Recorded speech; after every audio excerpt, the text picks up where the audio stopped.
সত্যি কি এলিয়েন আছে? তারা কি সত্যি সিগন্যাল পাঠাচ্ছে? আছে, এবং তারাও মানুষের মতো চায় যে দেখি তো অন্য কোথায় প্ল্যানেট আছে। হ্যাঁ, আমাদের বাকি ব্রহ্মাণ্ড ভুলে গেলেও শুধু আকাশগঙ্গা ছায়াপথের সাপেক্ষে সূর্য বা সৌরজগতের অস্তিত্ব একটা বিন্দুও নয়। যে গ্যালাক্সি আমার থেকে যত বেশি দূরে আছে সে কিন্তু আমার থেকে তার চেয়ে তত বেশি আপেক্ষিক বেগে সরে যাচ্ছে। মানে আমি যদি বলি হাই আপনি আছেন, 50,000 বছর লাগলো আপনার কাছে পৌঁছে। মঙ্গল নিয়ে এত উৎসাহ, কিন্তু মঙ্গল এখনো মানুষ যায়নি। তার একমাত্র কারণ হচ্ছে ফেরার সমস্যা। ভবিষ্যতে আমরা স্পেস ট্যুরিজম দেখব। আমরা দেখব। এখন তো ইলন মাস্কের জমানা চলছে। দাদা, চাঁদে কি সত্যি জমি কেনা যায়? কিনছেন লোকজন এখন সেই জায়গায়। চাঁদে গিয়ে সেখানে থাকবেন কিনা সেটা অন্য প্রশ্ন। বিগ ব্যাং থিওরিটা ভালো থিওরি, কিন্তু ওটা আমাদের মহাবিশ্বের শুরুর ফাইনাল থিওরি নয়। আপনি যেটা বলতে চাইছেন ইনস্ট্রুমেন্ট ছিল না বা প্রথাগত সায়েন্সের ডেভেলপমেন্ট ছিল না, কিন্তু তার মানে এটা একদমই নয় যে বেদ বা বেদান্তের যুগে বৈজ্ঞানিক চিন্তা ভাবনাটা ছিল না।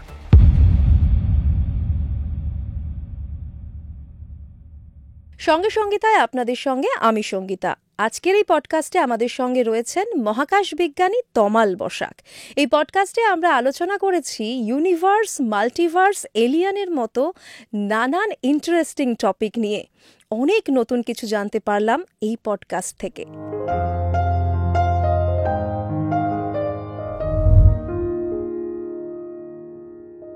দাদা, সঙ্গে সঙ্গীতায় আপনাকে স্বাগত। নমস্কার। কেমন আছেন? ভালো আছি, খুবই ভালো আছি।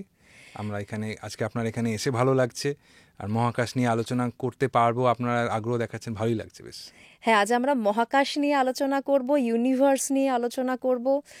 খুব ভারী একটা সাবজেক্ট, কিন্তু তার মধ্যেও একটা প্রশ্ন থেকেই যায় মানুষের মনে, যে অ্যাস্ট্রোনমি নিয়ে জেনে কি হবে? ঠিক, অ্যাস্ট্রোনমি নিয়ে জেনে দেখুন অনেকগুলো অ্যাসপেক্ট আছে। প্রথম হচ্ছে যে যেটা বলবো, মানুষ অজানাকে জানার একটা আগ্রহ মানুষের চিরকালে, সেটাই মানুষের অন্যতম ফান্ডামেন্টাল বৈশিষ্ট্য। এবং তার মধ্যে সবচেয়ে অজানা কি, সেটা হচ্ছে যখন রাতের আকাশের দিকে আমরা তাকাই।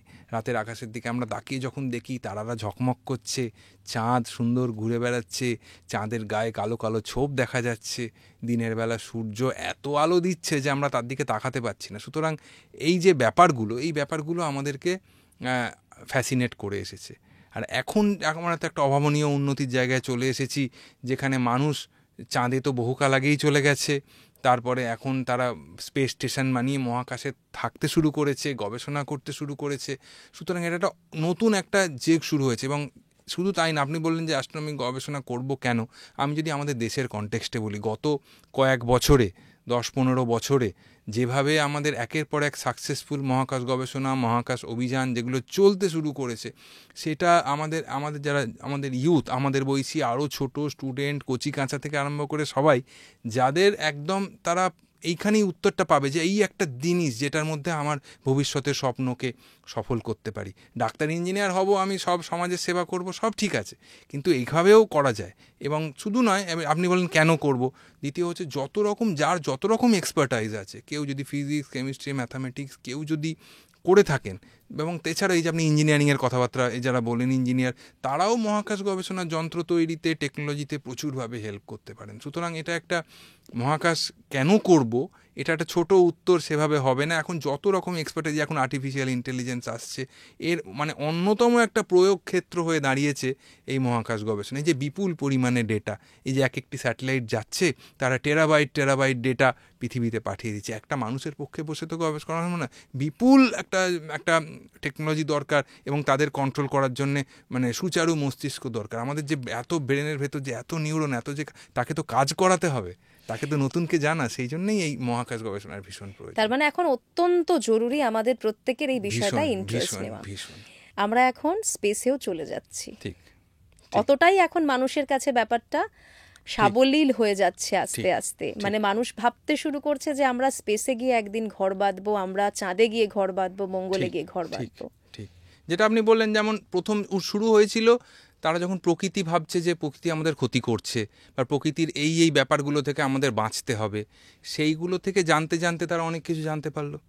তারপর ধরুন, যখন ফার্ডিনান্ড ম্যাগেলান যখন গেছিলেন, তখন ওরা তো কম্পাস ছিল না, কিছুই ছিল না, তখন ওরা আকাশের তারা দেখে দিক নির্ণয় করতেন। আকাশের কয়েকটা তারাকে একসাথে জুড়ে নিয়ে ভাবছেন, বাহ এটাকে তো মানুষের মতো দেখতে লাগছে, বাহ এটাকে তো একটা ঘটির মতো দেখতে লাগছে, বা এটাকে তো একটা তীরধনুকের মতো দেখতে লাগছে ইত্যাদি। তো সেটা কিন্তু স্পন্টেনিয়াসলি এসেছিল, কারণ যারা জানেন যে এই যে মানুষের মতো দেখতে পারে কালপুরুষ নামটা, সেটা ইম্পর্টেন্ট নয়। ইম্পর্টেন্ট হচ্ছে ওই যে গোটা দশেক তারা মিলে একটা মানুষের মতো করছে, সে এই দিকে উঠছে মানে এখন এই ঋতু, বা সেই দিকে উঠছে মানে এটা এই অমুক দিক, এবং আমাকে তার মানে জাহাজ নিয়ে অমুক একটা দিকে যেতে হবে। এই সেন্স থেকে কিন্তু আস্তে আস্তে জিনিসটা ডেভেলপ করে। আর তারপর মানুষ হচ্ছে একটা খুব অনুসন্ধিৎসু জীব, যে যখন মানুষ যে এগুলো বুঝে গেল, তখন তার মানে আপনি যেটা বললেন যে তাহলে আরও জানতে হবে, তাহলে আরও জানতে হবে। তারপরে এই চিন্তাটা এলো যে তাও অনেক বছর আগে, 1000 বছর আগে, যে চোখে যদি আমরা এত তারা দেখতে পাই, এবার চোখে দেখার মধ্যে অনেক তফাৎ আছে। আপনি কলকাতা শহরে আকাশের দিকে তাকান, এই বাড়ির ছাদে গিয়ে কটা তারা দেখতে পাবেন না, কারণ আপনি এই কলকাতার পলিউশনের মধ্যে আমরা দাঁড়িয়ে আছি। আপনি চলে যান একটা গ্রামে, একটা মেদিনীপুরের গ্রামে, একটা হুগলির গ্রামে চলে যান, এর থেকে অন্তত আপনি 20 গুণ বেশি তারা দেখতে পাবেন। এবং পাহাড়ে চলে গেলে এবার আপনি চলে যান, পাহাড়ে চলে যান, উত্তরাখণ্ডে চলে যান, তার থেকেও 10 গুণ বেশি তারা দেখতে পাবেন। এবার তার মানে তখন মানুষ ভাবতে শুরু করলো যে যদি আমাদের চোখের বদলে যন্ত্র ইউজ করা যায়, তাহলে না জানি আমি আরও কত তারা দেখতে পাবো। এবার সেই করে অনুসন্ধিৎসু বাড়তে বাড়তে আরও অনেক গল্প, অনেক সময় প্রবাহিত হওয়ার পর আপনি যেটা বললেন যে স্পেসে যদি দেখাও যায় তাহলে স্পেসে যাওয়াও যায়, মানুষ ভাবতে শুরু করলো। তারপর যখন যাওয়াও যায় ভাবতে শুরু করলো, তারপর তখন তারা আবার তাহলে সত্যি করে গেল, বা আপনি যেটা বললেন সেই জায়গাটা চলে এলো। এরকমভাবে এইভাবেই তো আসে জিনিসটা। এই যে ব্রহ্মাণ্ড, এই যে কনসেপ্টটা, মানে আমরা তো এখানে বসে ভাবি যে ব্রহ্মাণ্ড না জানি কতটা বড়। আপনারা সায়েন্টিফিক্যালি সেগুলো নিয়ে পড়াশোনা করেন, একটু বুঝিয়ে বলুন আমাদের। দেখুন, প্রথম হচ্ছে ব্রহ্মাণ্ড বলতে রাতের আকাশ দিয়ে শুরু করা যাক। রাতের আকাশে আমরা কত রকম জিনিস দেখতে পাই। রাতের আকাশে যেমন আমরা তারা দেখতে পাই, চাঁদ দেখতে পাই। চাঁদ হচ্ছে আমাদের সবচেয়ে কাছের, সবচেয়ে বন্ধু, এবং আমাদের যে সবচেয়ে অ্যাক্সেসেবল মহাজাগতিক বস্তু। তারপর তারাদের দেখতে পাই। এবার তারাদের ব্যাপারটা কি, তারারা আমরা যেটা দেখতে পাই সেটাকে যদি আপনি সহজ ভাষায় বলি, সেটাকে প্রজেকশন বলি। মানে আমি যে কালপুরুষ বা সপ্তর্ষিমণ্ডল বা ক্যাসিওপিয়া দেখতে পাচ্ছি, তার যে 10টা তারা কিন্তু এখান থেকে 10 রকম ডিস্টেন্সে আছে। মানে একটি তারা যদি আমার থেকে 10 আলোকবর্ষ দূরে থাকে, আরেকটি তারা হয়তো আমার থেকে 150 আলোকবর্ষ দূরে আছে, বা তার চেয়েও বেশি, বা তার চেয়ে কম। তার মানে কি, আমরা যেটা দেখছি সেটা হচ্ছে একটা প্রজেকশান, সোজা কথা যেটাকে প্রজেকশান বলে। এই দিক থেকে দেখছি। যদি অন্য দূরের কোনো তারার পৃথিবী থেকে দেখে, তারা কিন্তু অন্যরকম দেখছে, এরকম একটা ব্যাপার। সুতরাং এইখানে বুঝতে পারছি যে একটা এই যে রাতের আকাশ, তার মধ্যে একটা অনন্তের প্রকাশ আছে, যে আমরা বুঝতে পারছি একটা জিনিস আছে, কিন্তু সেটা কোথায় শুরু হচ্ছে, কোথায় শেষ হচ্ছে, যেটা কেন তৈরি হলো, তার সাইজটা, আকারটা কত বড়, বা আকারটা কি চিরকালই এরম ছিল, না কি কোনো দিন চিরকালই কি এরম থাকবে, এই প্রশ্নগুলো আমাদের কিন্তু কি বলে শুধু ভাবায় চলে আসে। এই এই এই ব্যাপারটা থেকে এবার আপনি যেটা বললেন যে মানে ব্রহ্মাণ্ড, বা এটা তো অনেক দূরের ব্যাপার, এর মধ্যে আমরা চলে এলাম। আর তার মধ্যে আমরা যখন, এবার আপনি চিন্তা করুন যে এর মধ্যে আমরা জানতে শুরু করলাম যে আমরা কোথায় থাকি। আমরা থাকি হচ্ছে পৃথিবী হচ্ছে একটা ক্ষুদ্র একটা অর্ডিনারি স্টার হচ্ছে সান, যার একটা ছোট্ট অর্ডিনারি আমাদের গ্রহ হচ্ছে পৃথিবী, এবং সেখানে আমরা থাকি, এবং তার দিকে যত দূরে যাই তত দেখতে পাই। আমরা যদি একটু কলকাতা থেকে বাইরে, যেটা বলছিলাম, একটু বাইরে দেখতে পাই, আমরা শুধু তারা নয়, আমরা অ্যান্ড্রোমিডা গ্যালাক্সিটা দেখতে পাই। অ্যান্ড্রোমিডা গ্যালাক্সি হচ্ছে আমাদের যেটা পূর্ণাঙ্গ গ্যালাক্সি, যেটা আমরা একটি গ্যালাক্সিতে থাকি, সেটাকে বলে Milky Way galaxy. Milky Way, যেটার নাম বাংলায় আমরা নামটা হচ্ছে আকাশগঙ্গা, আমাদের ছোটবেলার বইতে লেখা থাকে। আমরা জিকেতে পড়েছি। হ্যাঁ, যেটা পড়েছি। তার সবচেয়ে কাছের যে পূর্ণাঙ্গ গ্যালাক্সি, সেটা হচ্ছে আমাদের যেটাকে বলে অ্যান্ড্রোমিডা গ্যালাক্সি। এবার অ্যান্ড্রোমিডা গ্যালাক্সি আমরা যদি কলকাতা থেকে জানি না কতটা, কিন্তু যদি আপনি ওই পাহাড়ে চলে যান বা ওরকম জায়গায়, আমরা অ্যান্ড্রোমিডা গ্যালাক্সিকে কিন্তু সুন্দর রাতের আকাশে একটা ঠিক আলোর ছোট্ট প্যাচের মতো আমরা দেখতে পাই। সুতরাং এই যে রাতের আকাশের মধ্যেই এত, আবার অ্যান্ড্রোমিডা তাহলে কি, অ্যান্ড্রোমিডা হচ্ছে প্রায় পৃথিবীর মতো আকার, আমাদের আকাশগঙ্গার মতো আকারের আরেকটা, তাতেও অন্তত ধরুন 20,000 কোটি তারা আছে। তার মানে প্র্যাকটিক্যালি যদি বলি, তাহলে এই মহাবিশ্ব কিন্তু আসলে আমরা যেরকম ভাবছি, বা এক কথায় যদি আপনাকে উত্তর দিই, আমাদের কল্পনার থেকেও বড়। কিন্তু যদি সিস্টেমেটিক্যালি বলি, আমরা একটা গ্যালাক্সির বাসিন্দা, যে গ্যালাক্সিটা হচ্ছে আকাশগঙ্গা, যার একটা নগণ্য তারা হচ্ছে সূর্য। তার মতো গ্যালাক্সি আছে অগুন্তি। মানে এবার আপনি বলবেন তাহলে কত, অগুন্তি মানে এখনো পর্যন্ত, যেটাকে একটা খুব টার্ম আছে এখন চলে, সেটাকে বলে অবজারভেবল ইউনিভার্স। অবজারভেবল ইউনিভার্স কথার মানে হচ্ছে যে অনন্ত ব্রহ্মাণ্ডের, অনন্ত ইউনিভার্সের কতটা আমরা দেখতে পাই, বা আমাদের প্রেজেন্ট নলেজ, প্রেজেন্ট টেকনোলজি বা দিয়ে আদৌ আমরা ম্যাক্সিমাম কতটার অবধি আমরা সেন্স করতে পারি। সেটা কেন আসে আমি পরে আসছি, কিন্তু আমরা অনন্ত ব্রহ্মাণ্ডে শেষ অবধি দেখতে পাই না, চাইলেও দেখতে পাবো না, কারণ আমাদের নেচার সেইভাবে আমাদেরকে বাধা দেবে। আমরা যদি এই যে আকাশগঙ্গা বা আমাদের এই মিল্কি ওয়ে গ্যালাক্সি নিয়েই কথা বলি, মানে এটা কতটা বড়? আচ্ছা, মিল্কি ওয়ে ধরুন আমাদের তারা সূর্য, মিল্কি ওয়েতে এইরকম তারা আছে 20,000 কোটি, 20,000 কোটি তারা আছে। এইবার 20,000 কোটি মানে বুঝতে পারছেন যে মানে আমাদের 10, তাও তার 20,000 থেকে ধরুন প্রায় 30,000 কোটি, এক্স্যাক্ট মাপা সম্ভব নয়। এর মধ্যে অনেক তারা আছে যারা সূর্যর থেকে আকারে বহুগুণ বড়, সূর্যর থেকে ভর মাস তাতে বহুগুণ বড়, সূর্যর থেকে তাপমাত্রায় অন্তত 10-20 গুণ বেশি আছে। এবার আমরা যেখানটায় থাকি, আমাদের এই গ্যালাক্সিটা হচ্ছে যেটাকে বলে স্পাইরাল গ্যালাক্সি। স্পাইরাল গ্যালাক্সি, এবার প্রথমে সাইজটা দিয়ে শুরু করি। সাইজটা কত বড়? সাইজটা হচ্ছে যদি এক প্রান্ত থেকে আরেক প্রান্তে যেতে, আমার আপনার নয়, আলোর যেতে সময় লাগবে 1,00,000 বছর। আমার আপনার না, আমি আপনি কত দূরে যাব সেটা কোনো মানে প্রশ্ন হিসেবেই তো হিসেবে আসছে না। এইবার একটা উদাহরণ, তাহলে এবার আপনি আমাকে তারপরে প্রশ্ন করতে পারেন যে এই গ্যালাক্সির মধ্যে আমরা কোথায় আছি। আমাদের গ্যালাক্সিটা যেহেতু একটা চাকতির মতো, বা একটা যেটাকে সর্পিল গ্যালাক্সি বলে, স্পাইরাল গ্যালাক্সি বলে, তো সেটা কত দূরে আছে, সেটা থেকে আমরা মানে আমাদের সোলার সিস্টেম, আমাদের সান, গ্যালাক্সি যে সেন্টার বলে যেটাকে, সেখান থেকে 28,000 আলোকবর্ষ দূরে আছি। আমরা যদি এখান থেকে মানে মিনিমাম যে আমরা একটা আলো এখান থেকে ওইখানে যেতে, সেন্টারে যেতে, বা গ্যালাক্টিক সেন্টার থেকে আমার এখানে আসতে কমপক্ষে 28,000 বছর সময় লাগবে আলোর, আমার আপনার নয়, কোনো দ্রুতগামী স্পেসশিপের নয়, কারণ নয়, আলোর গতিবেগকে এই বিশ্বব্রহ্মাণ্ডের সবচেয়ে বেশি এবং ধ্রুবক গতিবেগ হিসেবে ধরা হয়। বলা হয় যে তার চেয়ে বেশি গতিবেগ অর্জন করা বা তার কাছাকাছি গতিবেগ অর্জন করা খুব দুঃসাধ্য ব্যাপার সেইখানে। এইবার আপনি তাহলে বুঝতে পারছেন যে আমাদের সাইজটা কত বড় একটা, কিন্তু সে একটু চ্যাপ্টা। এবার আমরা কি এটা দেখতে পাই এত বড় জিনিসটার মধ্যে? ধরুন আমাদের এই ডিস্কের মতো, আমি যেহেতু বলছি চাকতির মতো, এবার আমি যদি সেই ডিস্কের মধ্যে আমি দাঁড়িয়ে থাকি, তাহলে কি দেখতে পাবো? তাহলে আমি তো ডিস্কটা দেখতে পাবো না, আমাকে ডিস্ক দেখতে গেলে তার মাথার ওপর যেতে হবে, যেটা সম্ভব নয়। আমি একটা চ্যাপ্টার লাইনের মতো দেখতে পাবো, একটা প্যাচ মতো দেখতে পাবো, সেটা কিন্তু আমরা দেখতে পাই। আজকেও রাতের আকাশে গেলে, কলকাতা থেকে যাই না কতটা সম্ভব, কিন্তু আমরা মানে প্রায় একদিক থেকে একদিকে গোছা তারা ছোপ আমরা পরিষ্কার দেখতে পাবো। আমি বহুবার দেখেছি, নর্থ বেঙ্গলে গিয়ে আমিও দেখেছি, খুব দেখা যাবে সুন্দরভাবে, মানে একেবারে গিজগিজ করছে তারা। এবং আপনি বুঝবেন কি করে? ঠিক তার উল্টো দিকটা তাকাবেন, অত তারার কিন্তু সুশৃঙ্খল বিন্যাস নাই, কিন্তু ওইখানটায় আছে। এবার সেইটা হচ্ছে, এটাকে বলে গ্যালাকটিক প্লেন। এবার যেহেতু ওইটা একদিক থেকে একদিকে চলে গেছে, সেই জন্য ওটাকে সেই যুগে নাম দেওয়া হয়েছিল আকাশ গঙ্গা। মানে গঙ্গা মানে নদী, একদিক থেকে একদিকে যেহেতু এটা প্রবাহের মতো যায়, তখন তো মানুষ জানতো না যে ওটা একটা ডিস্কের মতো, তার আমরা একটা লাইন, আমরা একটা প্রজেকশন দেখতে পাচ্ছি, অত তো বুঝতো না তারা। আমরা বাংলায় বলি, বাংলায় এই নামটা আমরা বলেছি, কিন্তু ওইটা এবার সেটা দেখতে পাই, এবং তার ক্ষুদ্র অংশ। এবার তার মধ্যে ধরুন, এবার আমরা যেহেতু একটু দূরে আছি, স্পাইরালে 6টা আর্ম আছে, 6টা আর্ম মানে বাহু, স্পাইরাল 1, 2, 3 করে 6টা আর্ম আছে সেন্টারের চারদিকে যারা, তাদের মধ্যে একটি আর্মে, সেই আর্মের মধ্যে তার একটু বাইরের দিকে যে বললাম 28,000 কিলোমিটার, 28,000 আলোকবর্ষ, সেইখানে কিন্তু আমরা বসে আছি। এইটা হচ্ছে এবার আমাদের অস্তিত্বের প্রমাণ। মানে একটা আমাদের বাকি ব্রহ্মাণ্ড ভুলে গেলেও শুধু আকাশগঙ্গা ছায়াপথের সাপেক্ষে সূর্য বা সৌরজগতের অস্তিত্ব একটা বিন্দুও নয়। এবার আপনি এটা কম্পেয়ার দিই ছোটো, এবার ধরুন আমাদের এখান থেকে আর মানে একটা মানে দৈর্ঘ্যর পরিমাপ একটা কম্পেয়ার দিলে একটু পরিষ্কার হবে। সূর্য থেকে আলো আসতে পৃথিবীতে কত সময় লাগে?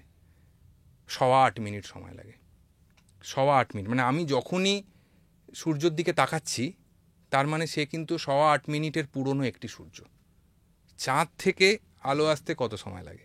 চাঁদ থেকে পৃথিবীতে আলো পৌঁছতে সময় লাগে 1 সেকেন্ডের একটু বেশি। তার মানে আমরা যখন চাঁদকে দেখছি, সে কিন্তু 1 সেকেন্ড পুরনো চাঁদ। সেই কনটেক্সটে আপনি আবার ভাবুন যে আমাদের আকাশগঙ্গার সাইজ হচ্ছে 1,00,000 আলোকবর্ষ, তার ডায়ামিটার বা যেটাকে ব্যাস বলে।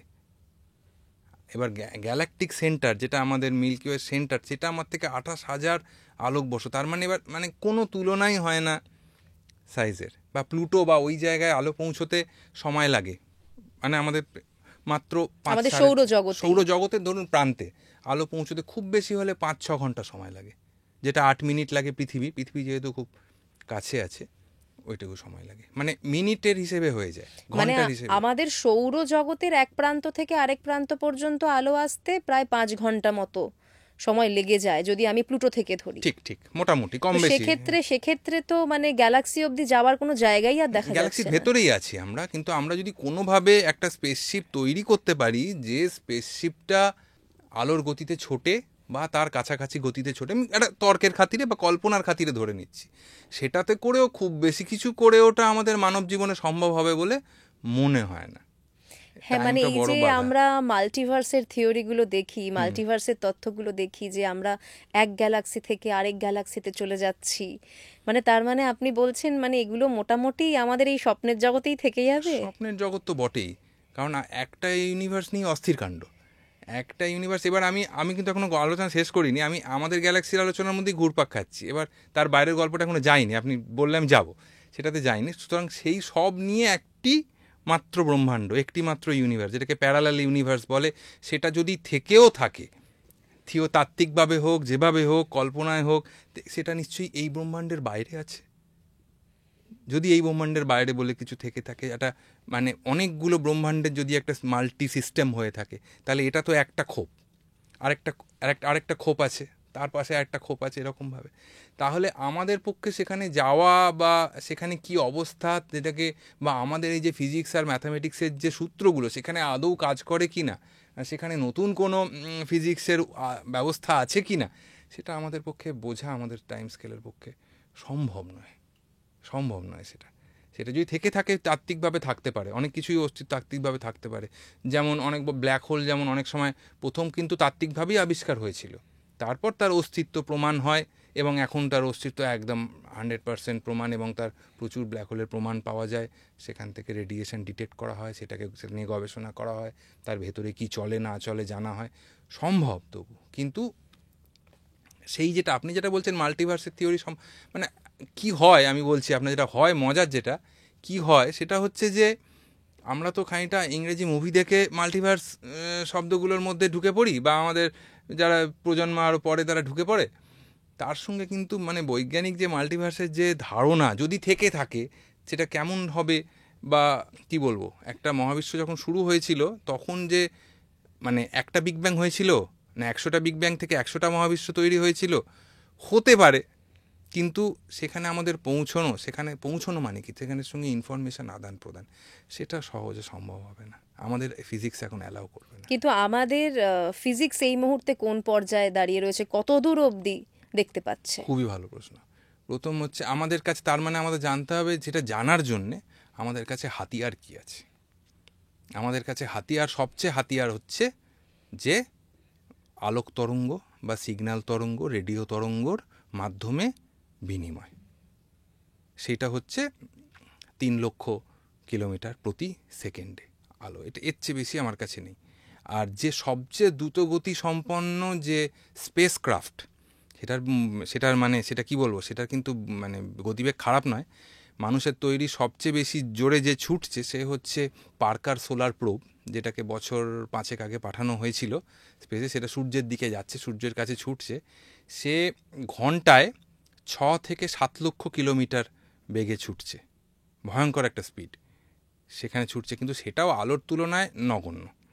সুতরাং এবার আপনি যদি বলেন আমাদের যে ম্যাক্সিমাম জানার উপায়, সেটা হচ্ছে ওই আলোর সিগন্যাল আসা। এবার সমস্যাটা কি হয়, ধরুন আপনি একটি তারাকে দেখছেন, ধরুন আমি সবচেয়ে কাছের তারা, দূরে নিয়ে আমি আলোচনা অনেক করলাম, সবচেয়ে কাছে কে আছে, প্রক্সিমা সেন্টাউরি তারা, যেটা আমাদের সূর্যের থেকে সবচেয়ে কাছে যে আছে।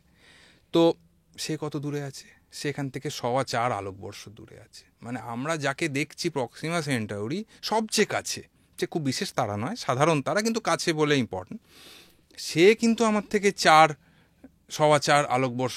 চার আলোকবর্ষ পুরনো একটি তারাকে দেখতে পাচ্ছি। এবার আমরা যখন গ্যালাকটিক সেন্টার মানে আমাদের আকাশগঙ্গার যে কেন্দ্রভাগকে দেখতে পাচ্ছি, সেখানকার যে তারা দেখতে পাচ্ছি বা সাম্প্রতিককালে সেখানে যে একটি সুপারম্যাসিভ ব্ল্যাক হোল আছে আবিষ্কার হয়েছে, এটা দেখতে পাচ্ছি, এটা কিন্তু 28,000 বছরের পুরনো। এবং এখান থেকে তাহলে আমাদের ফিরে যেতে হবে কোথায়? আপনি যে প্রশ্নটা করলে উত্তর একটু যদি টেকনিক্যাল হয়ে যায়, সেটা হচ্ছে এডুইন হাবল।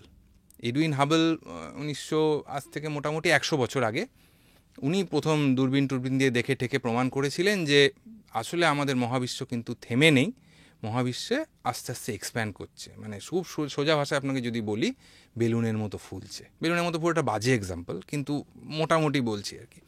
প্রত্যেকটি গ্যালাক্সি প্রত্যেকের থেকে দূরে সরে যাচ্ছে ইত্যাদি। তো তাতে দেখা যাচ্ছে, তার মানে আরেকটা যিনি হাবলস ল আছে, এবার উনি কি বলেছিলেন, যে গ্যালাক্সি আমার থেকে যত বেশি দূরে আছে সে কিন্তু আমার থেকে তার চেয়ে তত বেশি আপেক্ষিক বেগে সরে যাচ্ছে। মানে সবটাই মুভ করছে, শুধু সমানভাবে নয়।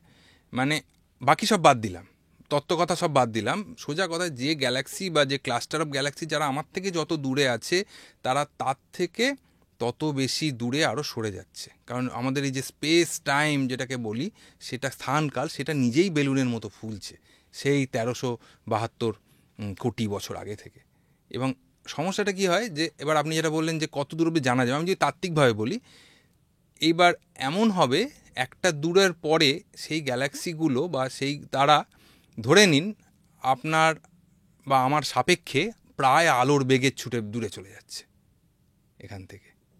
এবং তাতে কি সমস্যাটা, এবার তাতে কি হলো, গেল তো গেল।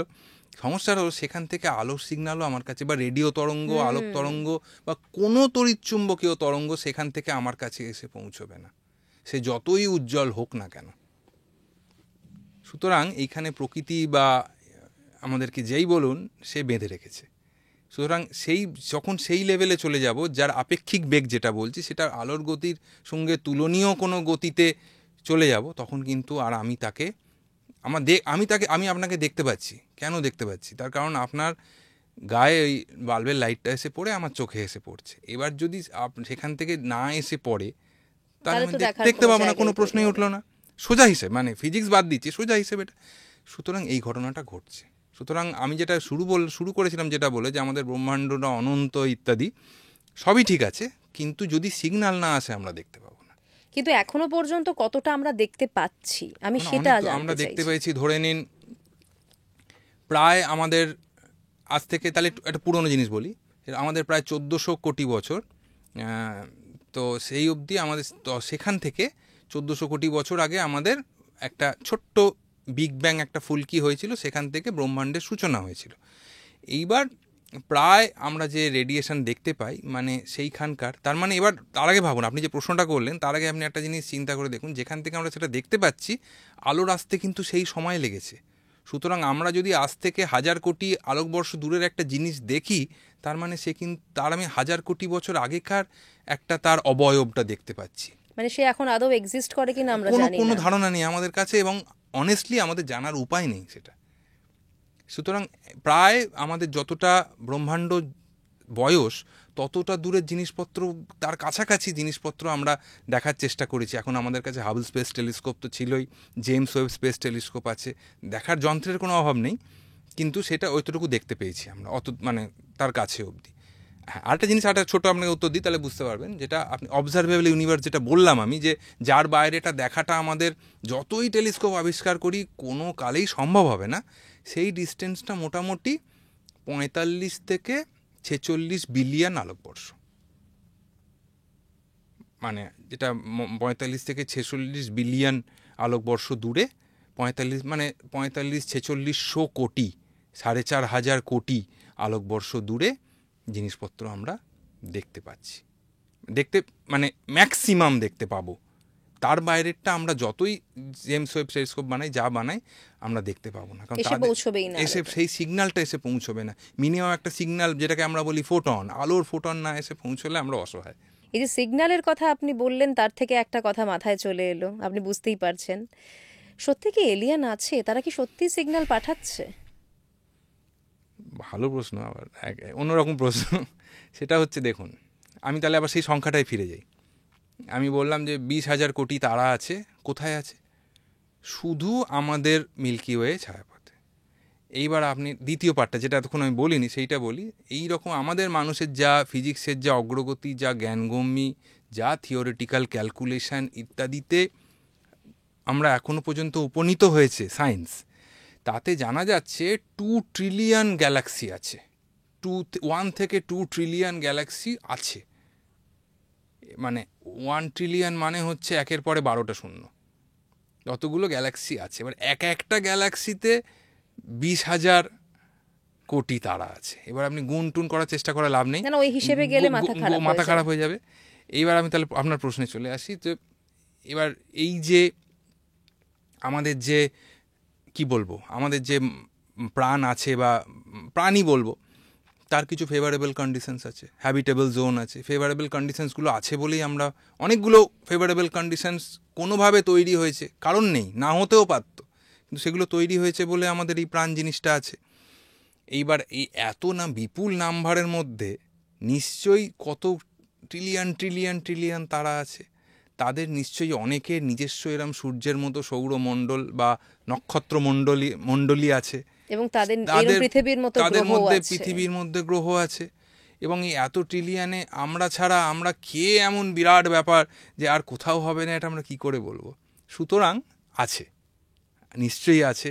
কিন্তু ওই যে লিমিটেশনটা বললাম, ধরুন যদি একটি সভ্যতা, ধরুন না মানুষের কাছাকাছি সভ্যতা আছে এবং আমাদের মতোই উন্নত বা আমাদের থেকে বেশি উন্নত ইত্যাদি একটা সভ্যতা আছে, ধরে নিন সে আমার থেকে 10 লক্ষ আলোকবর্ষ দূরে আছে। 10 লক্ষটা কম বললাম, আরও বেশি ধরুন, 10 লক্ষ 50 লক্ষ আলোকবর্ষ দূরে আছে আছে। এবং তারাও মানুষের মতো চায় যে দেখি তো অন্য কোথায় প্ল্যানেট আছে। হ্যাঁ, আমাদের কাছে সে যেমন এক্সোপ্ল্যানেট মানে হচ্ছে সূর্য ছাড়া অন্য নক্ষত্রের যদি গ্রহ থাকে তাকে এক্সোপ্ল্যানেট, বহির্গ্রহ, এরকম একটা বাংলা থাকে। তার মানে এবার তাদের কাছে তো আমরা এক্সোপ্ল্যানেট, তারা যদি আমরা তাকে খুঁজি, তারাও যদি খোঁজে, যদি এর মধ্যে বিরাট বিরাট যদি আছে, আপনি যে প্রশ্নগুলো করছেন এবং আমি যে উত্তর দিচ্ছি তার মধ্যে বড় বড় যদি লাগানো আছে, তাহলেও কিন্তু সেই 50 লক্ষ আলোকবর্ষ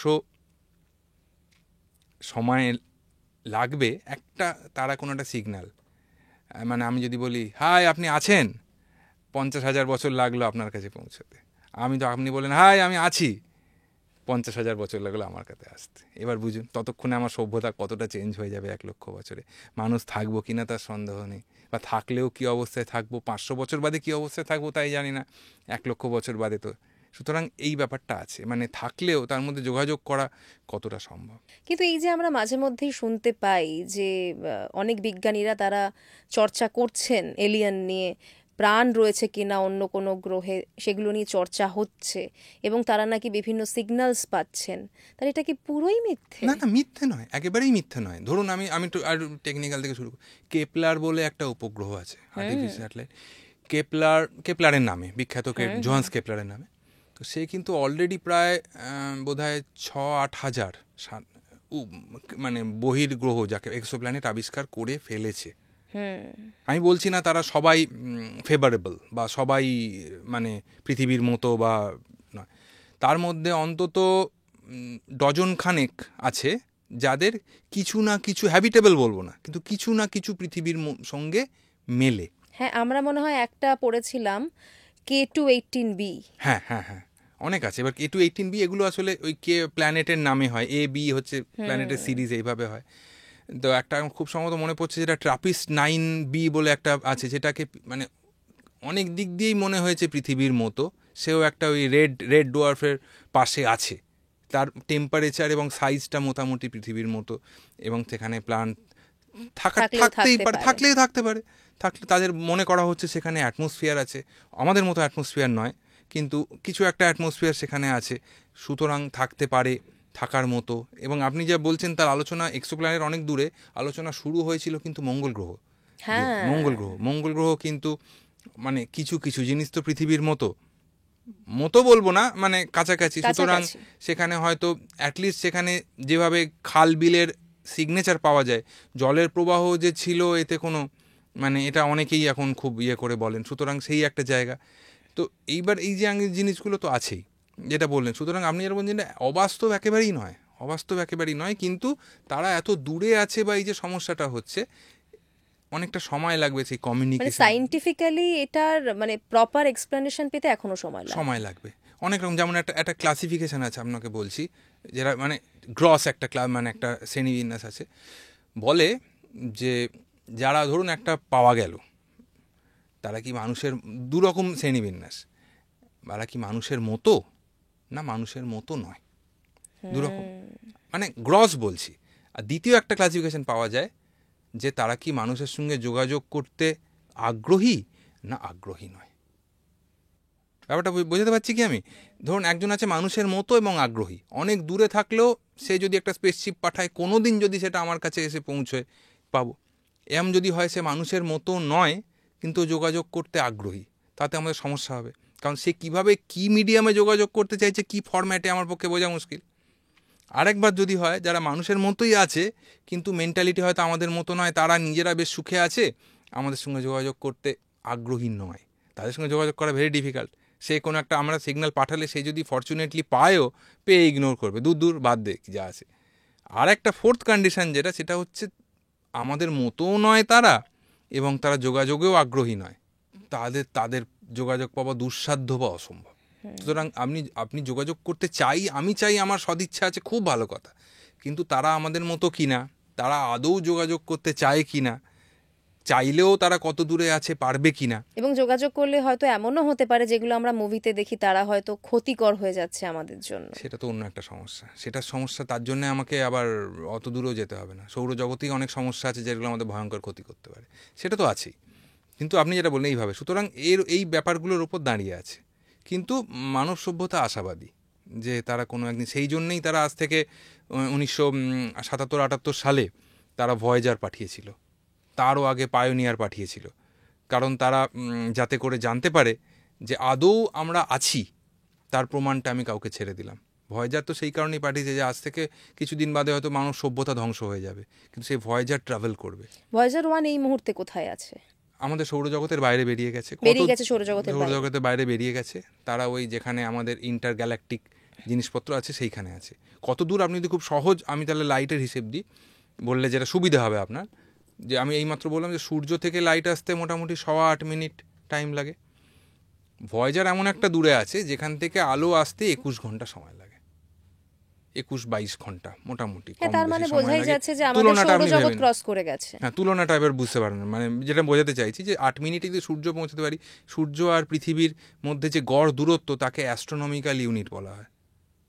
এবং যেমন এক অ্যাস্ট্রোনমিক্যাল ইউনিট পেরোতে 8.25 মিনিট টাইম লাগে।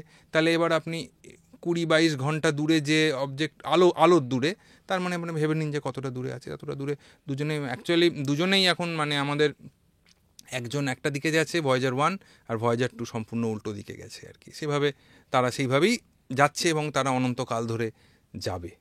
হ্যাঁ, এই প্রশ্নগুলো কেন বারবার উঠে আসে, মানে ধরুন এই যে ইউএফও নিয়ে কনসেপ্টটা, মানে এটা কি পুরোটাই সায়েন্স ফিকশন না এটার পেছনে কোনো সত্যি আছে? এই প্রশ্নটা তো উঠছেই।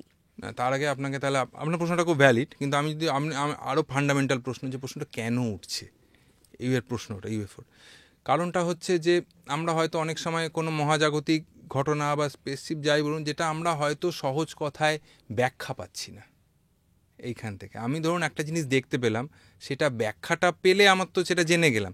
এটা যখন ব্যাখ্যা পাচ্ছি না, যে আমাদের তখন আমরা ওটাকে মানে একটা কোনো মহাজাগতিক বস্তু দেখতে পাচ্ছি বা কোনোভাবে তার সিগন্যাল আমরা ডিটেক্ট করতে পারছি বা কিছু, সেটা আমরা যখন ব্যাখ্যা পাচ্ছি না, আমাদের যে প্রেজেন্ট নলেজ অফ সায়েন্স তাই দিয়ে আমরা ব্যাখ্যা করতে পারছি না, তখন সেইগুলোকে আমরা ওই এলিয়েন বা ইউএফওর খাতায় ফেলে দিচ্ছি। হতে পারে, আমি তো বলছি, কারণ ইন্টেলিজেন্ট লাইফ কোথাও না কোথাও থাকতে পারে, তারা কিছু কোনোভাবে যোগাযোগের চেষ্টা করতে পারে, সেটা তো প্রবাবিলিটির মধ্যেই আছে, সেটা তো প্রবাবিলিটির বহির্জগতের জিনিস নয়। কিন্তু মানে এখানে যেগুলো হচ্ছে অনেকগুলোই হয়তো আমরা যেগুলো ইউএফও বা যেগুলো অনেক সময় অ্যাটমসফিয়ারে জিনিসপত্র দেখতে পাই, যেগুলো ব্যাখ্যা পাই না, সেইগুলোকে আমরা ইউএফওর খাতায় ফেলে দিতে পারি। এবং সেইভাবে ইউএফওর একটা মানে এরকম অনেক ঘটনাই আছে। আমরা তো জ্ঞান তো আমাদের সর্বাঙ্গীন নয় আমাদের জ্ঞান, সুতরাং অনেক জায়গাতেই আছে যেগুলো আমরা খুঁজে পাই না বা যেগুলোর মানে বুঝতে পারছি না। একটা হয়তো কিছু একটা দেখলাম মহাজাগতিক অবজেক্ট মুভ করছে, সেটার মুভমেন্টটা প্ল্যানেটের মতোও নয়, একটা মুনের মতোও নয়, একটা স্টারের মতোও নয়, একটা গ্যালাক্সির মতোও নয়, তাহলে কিসের এরকম মুভমেন্ট? দেখা যায়? এরকম অনেক সময় বিভিন্ন জায়গায় হয়েছে যে মুভমেন্টটা আমরা ধরুন অনেক সময় দেখা গেছে যে এরকম দেখা গেল, তারপরে দেখা গেল সেটা আসলে একটা কোনো কমেট বা অন্য কিছু। আমাদের ছোটবেলায় এটা থেকে আমার জিনিস মনে পড়ে গেল, আমি তখন অনেকটাই ছোট, তখন কিন্তু এরকম একবার হয়েছিল যে সারা রাত ধরে আমরা ছাদে শুয়ে শুয়ে সবাই দেখছি যে ঝরে ঝরে পড়ছে। আপনার মনে পড়ছে সেই আমি সময়টা? বলছি আপনাকে, তাহলে আপনি যেটা বললেন সেটা হচ্ছে ধরুন পৃথিবী, তার একটা নির্দিষ্ট কক্ষপথ আছে, সেই কক্ষপথে সূর্যের চারদিকে ঘুরে বেড়াচ্ছে, তার ব্যাসার্ধ হচ্ছে 15 কোটি কিলোমিটার গোছের। এবার কি হয়, তার বিভিন্ন কক্ষপথের সঙ্গে অনেক জায়গায় ধরুন এরকম যারা কমেট বা তাদের কক্ষপথ আছে তাদের সঙ্গে কাছাকাছির কক্ষপথের, পৃথিবীর কক্ষপথে একটা কাছাকাছি জায়গা আছে যেখান দিয়ে পাস করে। এবার বছরের একটা নির্দিষ্ট সময় যখন সেখান দিয়ে পাস করে, কারণ সেই মানে যেটা কমেটের কক্ষপথ, সেই কক্ষপথে কিন্তু একটা আপনার সেখানে অনেক কমেটের ফেলে যাওয়া অনেক পাথরের টুকরো কুচো সব ঘুরে বেড়াচ্ছে, তারা ভ্যাগাবন্ডের মতো ঘুরে বেড়াচ্ছে ওইখানে। ঠিক পৃথিবী সেখান দিয়ে যখন বছরের নির্দিষ্ট সময় পাস করে, যেহেতু পৃথিবীর কক্ষপথটা নির্দিষ্ট পাস করে, তখন কিন্তু পৃথিবীর আকর্ষণে তার কয়েকটাকে ঢুকে পড়ে আমাদের এইখানে এবং তারা দেখতে পায় এবং বছরের নির্দিষ্ট সময় ঘটে। যেমন এখন এই জুলাই আগস্ট, এখন আমরা যে সময় কথা বলছি, এখন কিন্তু পারসিড মেটিওর শাওয়ার হচ্ছে।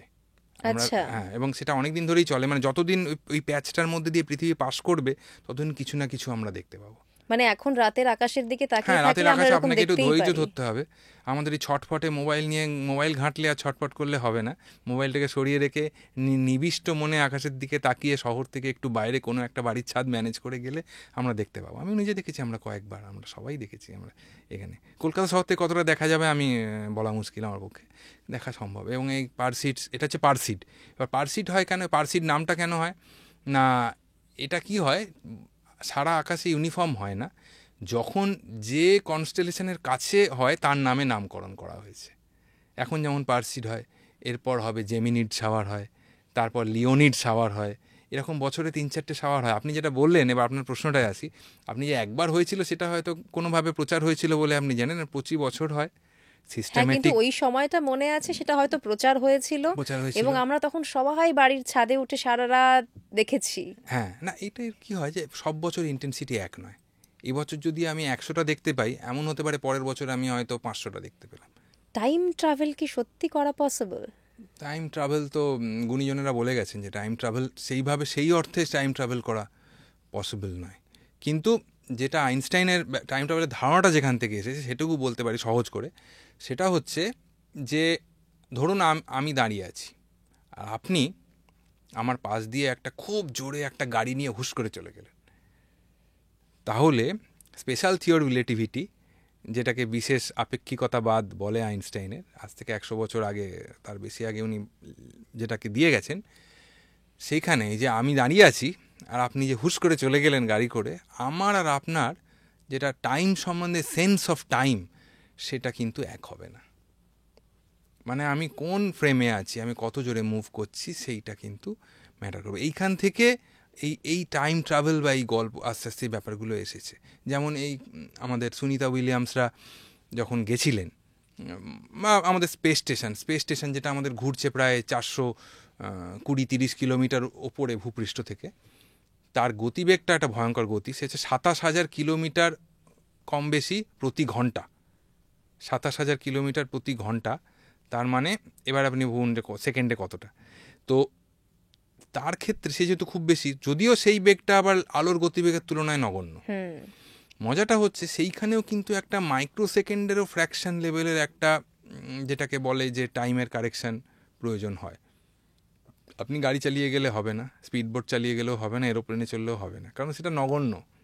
কিন্তু ওই ক্ষেত্রে একটা মাইক্রো সেকেন্ড, বুঝতে পারছেন, তার মানে সেইখানে করা হয়। সুতরাং এই যে বিভিন্ন সময়ের সঙ্গে টাইমটা আস্তে আস্তে যে, মানে টাইম সবার ক্ষেত্রে টাইমের চিন্তাটা এক নয়। এবার আমরা ভাবি না কেন, আমরা যে গতি নিয়ে পৃথিবীতে আমাদের সভ্য জগতে বসবাস করতে অভ্যস্ত, তার কোনো গতিটাই আলোর গতির হিসেবের মধ্যে পড়ে না। সুতরাং রিলেটিভিস্টিক এফেক্ট সম্বন্ধে আমরা না বুঝেও জীবন কাটিয়ে দিতে পারি, এ নিয়ে চিন্তা করার আমার দরকার নেই। কিন্তু আপনি যেটা বললেন টাইম ট্রাভেল বা ধারণাটা, ওইখান থেকে এসেছে। তার মানে ধারণাটা একেবারে মিথ্যে নয়। না, আমরা না, না, যদি না। আলোর গতিবেগকে কোনোদিন ক্রস করতে পারি, ক্রস করার কোনো তাহলে উপায় নেই। যদি কোনোদিন কাছাকাছি করা যেতে যায়, পারি। যদি কোনোদিন ক্রস করার মতনও সিচুয়েশন চলে আসে, মানে কোনো কিছু আপনার তত্ত্ব অনুযায়ী কোনো কিছুকেই আমরা না বলতে পারছি না এখন ঠিক, এখানে ঠিক। দাঁড়িয়ে, তাই তো? শুধু তাই নয়, মানে আপনি ক্রস করুন, আমি একটু বলছি যেটা ব্যাপারটা, যেটা হচ্ছে আপনি আলোর গতিবেগের তুলনীয় কোনো গতিবেগে যদি হ্যাঁ। আমরা বাই চান্স পৌঁছতে পারি, তাহলে আমরা কিন্তু আমাদের পক্ষে টাইম কিন্তু মানে অনেক স্লো হয়ে যাবে, বা আমাদের মানে কি বলবো, সেইভাবে একটা সময় ঘটবে। সে যখন ওইখান থেকে ঘুরে আসবে, ওই গতিতে যদি ঘুরে আসে কেউ, এসে দেখবে যে পৃথিবীতে অনেকটা সময় পেরিয়ে গেছে, কিন্তু সে দিব্যি আছে আর কি। মানে তার বয়স বাড়লো না, কিন্তু পৃথিবীতে সময় পেরিয়ে গেল, এই কনসেপ্টটা তৈরি হয়ে ঘটনা যাবে। ঘটতে পারে, কিন্তু তার জন্য তাকে সেই গতিবেগ পেতে হবে আলোর তুলনায়, যে গতিবেগের ধারে কাছে এখনো কোনো বস্তুকে পৌঁছানোর কথা মানুষ, না অবশ্য আপেক্ষিকতাবাদ অনুযায়ী আলোর গতিবেগের ওই গতিবেগ মানুষ মানে কোনো বস্তু মানুষ কোনো পেতে পারবে না, কারণ সেই গতিবেগে গেলেই সেই বস্তুটা এনার্জিতে কনভার্ট হয়ে যাবে। দাদা, এই যে এখন স্পেসে মানুষ যাচ্ছেন, মানুষ গিয়ে সেখানে বেশ কিছুদিন থাকছেন, মানে এটাতে কতটা এফার্ট লাগে, মানে সেটা যদি একটু আপনাদের কাছ থেকে আমরা বুঝতে পারি। এফর্ট বলতে অনেকগুলো ব্যাপার আছে। প্রথম হচ্ছে যে ব্যাপারটা, সেটা প্রথম যে চ্যালেঞ্জ, সেটা হচ্ছে যে পৃথিবীর মাধ্যাকর্ষণ অভিকর্ষ থেকে ছিঁড়ে বেরোনো। আমরা জানি আমাদের এই যে আমরা বসে আছি, আমরা 9.81 metre per second square feel করছি আমাদের যে ফোর্স। এবার আমাদের ছোটোবেলায় আমরা বইতে পড়েছিলাম স্কুল লেভেলেই, সেটাকে বলে এসকেপ ভেলোসিটি, মুক্তিবেগ বলে।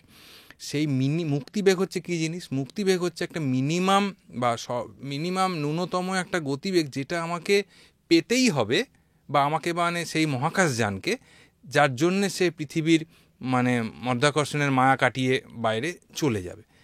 তো সেইটা কাটানোটা একটা বড় চ্যালেঞ্জ। সেইটার জন্যে মানুষ বহুদিন ধরে চেষ্টা করে তারপরে সেইখানে বেরোনোর ব্যাপার। তাও সেটা আমি মানে মানুষে যাওয়ার ব্যাপারটার মধ্যে আমি আসছি না, মানে কোনো একটা যন্ত্রকে যখন পাঠানো হয়, তারপর সেই প্রথম তার সাফল্য যখন তৎকালীন সোভিয়েত পেয়েছিল 1957 সালে স্পুতনিক 1কে পাঠানো, তারপরে স্পুতনিক 2কে পাঠানো হয়েছিল এতে করে। স্পুতনিক 2 যন্ত্র হিসেবে এমন কিছু নয়, কিন্তু ওই যে আমাদের অভিকর্ষ কাটিয়ে ওই বেগ, তার জন্য যে বিপুল পরিমাণ জ্বালানি, এবং জ্বালানি মানে আপনি বুঝতে পারছেন এটা দুর্ঘটনার ব্যাপার থেকে অনেক বহু দুর্ঘটনা হয়েছে, যে টেস্ট করতে গিয়েই সেখানে ব্লাস্ট হয়েছে, সমস্যা হয়েছে ইত্যাদি, সেইটা কাটিয়ে ওটা, সেইটা একটা ব্যাপার। তারপরে তখন খুব ফান্ডামেন্টালগুলো বলছে, অগন্তি, এটা বলে শেষ করা যাবে না। দ্বিতীয় হচ্ছে ধরুন ওখানে মহাশূন্য, আমরা এই যে বসে আছি, আমরা কিন্তু একটা বায়ুর সমুদ্রে ডুবে আছি। আমরা বায়ুর একটা প্রেসার, যেটাকে আমরা বলি যে 76 সেন্টিমিটার অফ মার্কারি, এই প্রেসারে বসে আছি। বাইরে যাওয়া মানে মহাশূন্যে চলে যাওয়া। যত ওপরে যাব আমরা, যত আমরা অ্যাটমসফিয়ার থেকে আস্তে আস্তে বেরোবো, তত প্রেসার কমতে থাকবে। প্রতিটা যে যন্ত্রগুলো কাজ করছে, সে জ্বালানি হোক, যে যন্ত্রই হোক, সেটাকে এখানে শুধু কাজ করলে হবে না, সেটাকে মহাশূন্যে শূন্যর কাছাকাছি প্রেসারে গিয়েও কাজ করতে হবে। সেইটাকে একটা এনশিওর করতে হবে। বুঝতে পারছেন? মানে এগুলো খুব ফান্ডামেন্টাল চ্যালেঞ্জ, মানে বিরাট চ্যালেঞ্জ, যেগুলো আমরা এখানে বসে খুব অবভিয়াস যে প্যারামিটারগুলো, সেগুলো ওখানে নেই। সুতরাং সেইটা বিরাট ব্যাপার। তারপরে ধরুন আরেকটা দ্বিতীয় হচ্ছে মানুষ যখন যায় সেখানে, মানুষেরও সে একই সমস্যা। আমরা যে যেটাকে বলি আমাদের যে অভিকর্ষজ ত্বরণ সেই জিতে অভ্যস্ত। এবার মানুষ যখন যায়, সব কিছু বাদ দিলেও ধরুন অন্তত তারা যখন যাওয়ার সময়, ধরুন আমি সবার কথা ছেড়ে দিলাম, আমি স্যাটার্ন 5 রকেট, যারা 1969 সালে নীল আর্মস্ট্রংয়ের চাঁদে অ্যাপোলো 11 মিশন, তারা যখন উঠছে স্যাটার্ন 5 রকেটে চড়ে, তারা তখন কিন্তু সেই মুহূর্তে প্রায় কম বেশি 4G অনুভব করেছে রকেটের থ্রাস্টের জন্য, যে থ্রাস্ট ওই অত বড় রকেটটাকে বাইরে পাঠানো হবে। বেশ কিছুক্ষণের জন্য তারা কিন্তু 4G মানে সহজ ভাষায় বললে, যদি আমার শরীরের ওজন হয় 70 কেজি, ওরা কিন্তু 4x70 ফিল করেছে, সেই প্রেশারটা ফিল করেছে। তারপরে দ্বিতীয় সমস্যা কি, যাই স্পেসে বেরিয়ে চলে গেল, তারা শূন্য ওজন ফিল করছে। তারা তখন কিন্তু ভাসমান, মানে পাখির চেয়েও হালকা চড়ায়, মানে কি কোনো ওজনই নেই তার, সেরকম ফিল করছে। সেই যে ট্রানজিশনটা, এবার সেটা একটা হিউম্যান বডির পক্ষে মানে অ্যাকসেপ্ট করতে পারাটাও খুব কঠিন ব্যাপার। শুধু মানসিক নয়, তার কারণ আমাদের শরীর তো সেইভাবে তৈরিই নয়। আমাদের পৃথিবীর ফ্রেন্ডলি প্যারামিটারগুলোই আমাদের শরীর তৈরি। এবার সেইটার জন্য কতভাবে হৃদস্পন্দন এদিক ওদিক হতে পারে, মস্তিষ্কের রক্ত সঞ্চালন, যেগুলো নিয়ে সুনিতা উইলিয়ামসের সময় ভীষণ আলোচনা হলো, সেইগুলো একটা বিরাট ব্যাপার। তারপর যখন সে ধরুন চাঁদে পৌঁছলো, আমি একটা উদাহরণ হিসেবে বলছি, চাঁদে পৌঁছলো, চাঁদের যে মহাকর্ষ অভিকর্ষ জি যেটা, তা হচ্ছে পৃথিবীর থেকে প্রায় 6/1 কম বেশি 6/1। সুতরাং হঠাৎ আমি যদি এখানে 60 কেজির সেই মানুষ গিয়ে নামে, সে নিজেকে একটা 6 কেজির একটা বাটখারার মতো ফিল করবে, বা 5 কেজির বাটখারার মতো ফিল করবে, সে তিরিং বিরিং করে সেখানে লাফাতে পারবে, বা আদৌ হাঁটতে একটা সমস্যা হবে ইত্যাদি হবে, ব্যালেন্স পাওয়া যাবে না, রক্ত সঞ্চালনের সমস্যা হবে, সবগুলো হবে। এগুলো প্রচণ্ড চ্যালেঞ্জ, এবং এগুলো আমি যেগুলো খুব অবভিয়াস বললাম, এছাড়াও প্রচুর পরিমাণে টেকনিক্যাল জিনিস। আরেকটা জিনিস যেটা বলার সেটা হচ্ছে কমিউনিকেশনটা এখন যেহেতু খুব একটা উন্নত জায়গায় পৌঁছে গেছে, যেমন ধরুন আমাদের যেটা বলছি স্পেস স্টেশন কিন্তু যখন দেখবেন এই কদিন আগে শুভাংশু শুক্লা কথা বললেন আমাদের মাননীয় প্রধানমন্ত্রীর সঙ্গে, আমাদের মনে রাখতে হবে যখন শুভাংশু কথা বলছেন উনি কিন্তু 27,000 কিলোমিটার প্রতি ঘন্টাতে পাই করে ঘুরছেন পৃথিবীর চারদিকে অরবিটে, এবং সেইখানে তারা তার সঙ্গে সেই অবস্থায় কিন্তু কথা বলছেন। এখন আমাদের যোগাযোগ ব্যবস্থা সেই জায়গায় চলে গেছে যেটা আমাদের কাছে কিছুই মনে হচ্ছে না, যে এত সুন্দর সাধারণ মনে হচ্ছে, কিন্তু ওটা একসময়। এবং শুধু তাই না, যে 4 জন নভোশ্চর এবারে গেলেন বা তারা করলেন, এবারে এমন জায়গায় পৌঁছে গেছে তারা বিভিন্ন বৈজ্ঞানিক দলের সঙ্গে তারা মানে প্রেস কনফারেন্স করলেন, যেমন আমরা গুগল মিট করি, যেমন আমরা জুম ইন্টারাকশন করি, তারা করলেন। বড় বড় অনেক বোধহয় সায়েন্টিফিক টিম, অনেক যারা শিক্ষানবিশ, তাদের সঙ্গে কথাবার্তা বললেন, এখন সেই লেভেলে চলে গেছে। আর একটা ছোটো কথা মনে পড়ে গেল, যখন ফেরার সময়, যাওয়ার সময়টা একটা অন্য চ্যালেঞ্জ, ফেরার সময়টা অন্য চ্যালেঞ্জ। ফেরার সময় কি হয়, যখন বাইরের কথা, যখন ওরা ডিঅরবিট করছে ইত্যাদি বাদ দিলাম, যখন শেষের দিকে যখন ওরা ঘন অ্যাটমসফিয়ারে ঢুকে পড়ছে, সেখানে টেম্পারেচার 3000 ডিগ্রি সেলসিয়াস উঠে যায়। শিল্ডিং থাকে বলে বোঝা যায় না, মানে ওর যে ক্যাপসুলে করে তারা ফিরছেন, যে মডিউলটার ভেতরের temperature room temperature 25-30 degree fix করা যায়। বাইরে যেখানে শিল্ডিং, যে দিকটা দিয়ে অ্যাটমসফিয়ারে নামছে, সেখানে টেম্পারেচার 3-3.5 ডিগ্রিতে উঠে যায়, জাস্ট আমাদের অ্যাটমসফিয়ারে বায়ুর সাথে ঘর্ষণে। এবার তার ফলে কি ঘটে, তার ফলে বেশ কিছুক্ষণ, অন্তত বোধহয় 5-7-10 মিনিটের জন্য সমস্ত কমিউনিকেশন অফ হয়ে যায়। যে তরঙ্গ দিয়ে আমরা কমিউনিকেট করছি, সেটা ওই টেম্পারেচারের ওই যে রেজিস্ট্যান্ট, ওখানটা কিছু দিনের জন্য, এটা আমাদের কিছু করার নেই। এটা এখন আমরা সেই সময় একটা ভাবুন, আমি স্পেসে ভাসছি না, আমি না ধরিত্রীতে না মহাকাশে, হঠাৎ সমস্ত কমিউনিকেশান অফ কিছুক্ষণের জন্য, তারপরে তারপরে ফিরে আসবে, সবই হবে, কিন্তু সেই সময় সেটা একটা টেকনোলজিক্যাল চ্যালেঞ্জ তো বটেই, তার সঙ্গে একটা মানসিক চ্যালেঞ্জ, যে সেই সময় কীভাবে ম্যানেজ ব্যাপারটাকে দেওয়া হবে, তার ট্রেনিং দেওয়া হবে ইত্যাদি। সেই জন্যে আমাদের যারা গেলেন, তারা যখন যান বা ফিরে আসেন, তাদের কিন্তু একটা প্রচণ্ড ট্রেনিং হয় সব কিছু। মানে তাদেরকে শুধু একটা জিনিস ভালো হলে হবে না। যেমন শুভাংশুর কথা আমি বলি, উদাহরণ হিসেবে বলছি, শুভাংশু যখন গেলেন, শুভাংশু কিন্তু একজন এয়ারফোর্স পাইলট, উনি হচ্ছেন গ্রুপ ক্যাপ্টেন। হ্যাঁ, তো তার সমস্যাটা কী হয়, সেখানে যখন উনি গেলেন খুব ভালো কথা, কিন্তু ওনাকে সায়েন্টিফিক যে গবেষণাগুলো সেগুলো শিখে যেতে হয়েছে। হ্যাঁ, ওখানে তো তাহলে নিজেকেই করতে হবে, যখন প্রয়োজন পড়বে সব নিজেকে করতে হবে। এবং ওখানে জিরো গ্র্যাভিটিতে ঘুমানোর সমস্যা। এখানে আমাদের বিছানায় গেলাম, বালিশটা নিয়ে নিশ্চিন্তে ঘুমিয়ে পড়লাম, কিন্তু আমাদের ফিলিং হচ্ছে আমাদের ব্লাড সার্কুলেশন যেহেতু গ্র্যাভিটির সঙ্গে অভ্যস্ত, সেই ব্লাড সার্কুলেশনগুলো সেইভাবে চলছে বলে আমাদের ঘুমটা আসছে। যেখানে গ্র্যাভিটি নেই, সেখানে ব্লাড সার্কুলেশন মোশন কিন্তু অন্যরকম। যে সমস্যাটা সুনিতার হয়েছিল, কারণ মানে যদি একাধিক্রমে দিনের পর দিন যদি মস্তিষ্কের রক্ত সঞ্চালন সামান্যতম হেরফের হয়, তাহলে কিন্তু মস্তিষ্কের কর্মক্ষমতায় এফেক্ট করে। এবং আপনি যেটা বলছেন যে যখন অনেকটা সময় হয়ে যাচ্ছে স্পেসে, তখন তো টাইমও ফ্র্যাকশন অফ সেকেন্ড হলেও চেঞ্জ হচ্ছে, নিশ্চয়ই ডিফারেন্স হচ্ছে, ফ্র্যাকশন অফ মাইক্রোসেকেন্ড বলা ভালো। হ্যাঁ, সেটাও তো একটা হিউম্যান বডির উপর এফেক্ট ফেলবে কিছু না কিছু ভাবে। সেটা হয়তো হলেও সেটা অতটা পরিমাপযোগ্য নয় সেই ব্যাপারটা। হ্যাঁ, খুব সময়ের ক্ষেত্রে, যেমন সুনিতার ক্ষেত্রে যেমন খুব সময়ে হয়তো সামান্য এফেক্ট করতে পারে, ফিজিক্যাল প্যারামিটারগুলো সবচেয়ে বেশি এফেক্ট করে। আর দ্বিতীয় হচ্ছে আরেকটা ব্যাপার আছে, যেটা আপনি যেটা বললেন টাইম, তার সঙ্গে জুড়ে দিই, সেটা হচ্ছে যে ওই যে স্পেস স্টেশনের ভেতর থাকা মাসের পর মাস, আর কোথাও যাওয়ার উপায় নেই, ওই টুঙ্কি মেরে বাইরেটা দেখা, এবং ওর ভেতর আমরা বলছি তারা আছে, খুব ব্যস্ত, গবেষণা করছে, সব ঠিক আছে, কিন্তু শূন্য অবস্থায় জিরো গ্র্যাভিটিতে দিনের পর দিন থাকা, এবং ওইটুকু জায়গা, মানে এঘর থেকে ওঘর আর ওঘর থেকে এঘর, তারা এই তো যাতায়াত করছে, এর বাইরে কোনো উপায় নেই, চাইলেও উপায় নেই, এবং ওই লিমিটেড কমিউনিকেশন তাদেরকে সব কিছু বাঁচিয়ে, এবং ওই একই রকম খাবার তাদেরকে ঠিক মেপে দেওয়া হয় যে তাদের বেঁচে থাকার কতটুকু ক্যালোরি দরকার, সেই মতো ইনটেক তারা করবে, যাতে করে যেটুকু বেঁচে সুস্থ শরীরটা থাকতে গেলে, তার মেটাবলিজমটাকে সার্কুলেট করতে গেলে যেটা মিনিমাম বলবো না, যেটা অ্যাভারেজ রিকোয়ারমেন্ট, সেটা দেয়। ওখানে গেলে তো আমি চাইলে একদিন গিয়ে মাটন বিরিয়ানি খেয়ে মনটা ভালো করতে পারবো না, সুতরাং সেটার এগেনস্টেও একটা মানসিক প্রস্তুতি খুব মানে বিরাট রকমের। তারপর হচ্ছে আরেকটা বড় কথা, যে হাঁটতে ভুলে যায় তারা। আমরা ভাবি বাবা হাঁটতে ভুলে যাবে একটা এত বড় লোক, থাকলে তো হবে, বেঁচে থাকতে থাকতে। এবার আমাদের হাঁটতে ভুলে যাই কথাটা একটু সোজা করে যদি বলি, আমাদের যে পায়ের মাসেল কি কাজ করে অভ্যস্ত? সে আমাদের বডির ওয়েট নিয়ে অভ্যস্ত, তার আর কোনো কাজ নেই। বডির ওয়েটকে নিয়ে ব্যালেন্স করে অভ্যস্ত, এবং কোনখানে না আর্থের গ্র্যাভিটিতে। ওখানে গিয়ে সমস্যা হচ্ছে যে পায়ের মাসেলের যেটা ফান্ডামেন্টাল কাজ সেটা তাকে করতে হচ্ছে না, ভুলে যাচ্ছে, তাই পাটা এরকম ডানার মতো নড়ছে, আর কিছু নয়, করতে হচ্ছে না। করতে করতে অনভ্যাসের ফলে কি হচ্ছে, সে আর পৃথিবী শেষে আর সেই এই যেটা আমি ভাবছি আমার ক্ষেত্রে খুব অবভিয়াস, সেটা ওর ক্ষেত্রে আর অবভিয়াস থাকছে না। পা হাঁটতে পারছে না, মানে ব্রেন পায়ে সেই সিগন্যালটা থেকে কমিউনিকেট করতে পারছে না যে তুমি হাঁটো। হাঁটলেও মাসেল বডির ওয়েট যেটা অবভিয়াস সেটা না নিয়ে অভ্যস্ত হয়ে পড়ছে। এরকম হাজারো ঘটনা আছে। তারপর আরও আমি যত বিস্তারিত যাচ্ছি না, আরও ওষুধের অনেক, যে আমরা অনেক ধরনের ওষুধ খাই। জ্বর হলে একটা ওষুধ খাই, পেট ব্যথা হলে একটা ওষুধ খাই, তারপরে আমাদের লুজ মোশন হলে একটা ওষুধ খাই ইত্যাদি। ওই ওষুধগুলো খাই, কাজ করে, তার মধ্যেও কিন্তু একটা আমাদের ব্লাড সার্কুলেশন প্রত্যক্ষ পরোক্ষভাবে গ্র্যাভিটি বা ইত্যাদির রোল আছে। সেই ওষুধগুলো খেয়ে আমি সেইখানে সেই সমস্যাটা হলে সেই ওষুধ খেয়ে সেই কাজটা সেই মুহূর্তে নাও হতে পারে। ধরুন স্পেসে কেউ যাচ্ছেন, বা মঙ্গলে যদি কেউ যান, বা চাঁদে যখন কেউ যাচ্ছেন, সেখান থেকে যখন তারা ফিরে আসবেন, এমনও তো হতে পারে তারা কোনো মারাত্মক ব্যাকটেরিয়া ভাইরাস সঙ্গে করে নিয়ে এলেন। সব সময় হতে পারে। সেটা আমরা এবার তাহলে আপনাকে উত্তরটা সহজ করে দেওয়া যায়। যদি আমাদের এই করোনা ভাইরাস, যেটা আমাদের এই পৃথিবীজাত ভাইরাসই আমাদেরকে একেবারে তাণ্ডব নৃত্য করে ছাড়লো, এবার যদি কেউ একটা আননোন ভাইরাস, যেটা আমাদের ল্যাবে টেস্টেড নয়, কোনো কল্পনাই নেই, তার অবস্থাটা কি হবে আপনি ভাবুন এবার। মানে পৃথিবী ধ্বংস হয়ে যেতে পারে খুব কম সময়ের মধ্যে। হতে পারে মানে বলা মুশকিল।